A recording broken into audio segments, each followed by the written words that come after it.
लखनऊ में आज पीएम आवास योजना के तहत बने घरों से इस्तेफादा करने वालों से यूपी के वज़ीर-ए-आला योगी आदित्यनाथ ने खिताब किया। इस सिलसिले में लखनऊ में एक प्रोग्राम का इनेकाद किया गया था। इस स्कीम के तहत तकरीबन 5.5 लाख लोगों को घर मुहैया कराया जाएगा। अपने खिताब के दौरान वज़ीर-ए-आला ने कहा कि वज़ीर-ए-आज़म नरेंद्र मोदी का ख्वाब पूरा हो रहा है। जितना काम चंद सालों में हुआ है उससे कम काम कांग्रेस 30 सालों में हुआ है।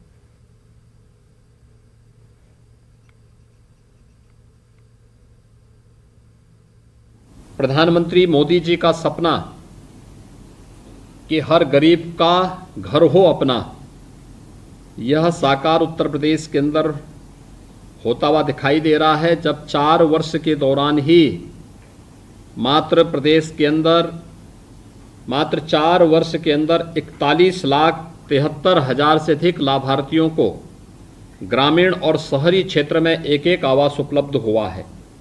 मैं इसके लिए आप सभी लाभार्थी भाइयों बहनों को हृदय से बधाई देता हूं, अपनी शुभकामनाएं देता हूं। और आज 5,51,000 लाभार्थी अपने गृह प्रवेश कर रहे हैं।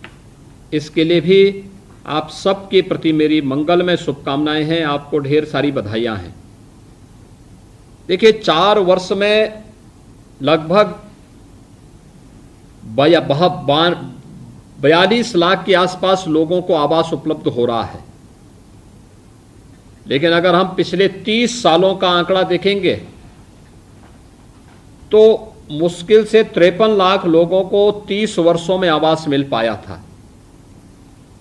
यानी पहले ये चीजें दिखाती हैं कि सरकार के पिछले 2014 के पहले देश के अंदर जो सरकार होती थी उसके एजेंडे में गरीब नहीं होता था।